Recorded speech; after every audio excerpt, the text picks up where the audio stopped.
Seorang pria pingsan dan langsung dilarikan ke rumah sakit terdekat. Hasil diagnosa dokter menyatakan bahwa pria ini terkena serangan jomblo berkarat.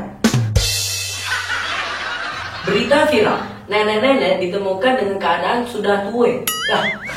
Perasaan aneh, semakin lihat berita semakin PA aneh. Sedap. Mana asisten aneh? Sampai jam segini kagak balik-balik. Dia nyurat orang apa nyurat kebo kalau telat-telat?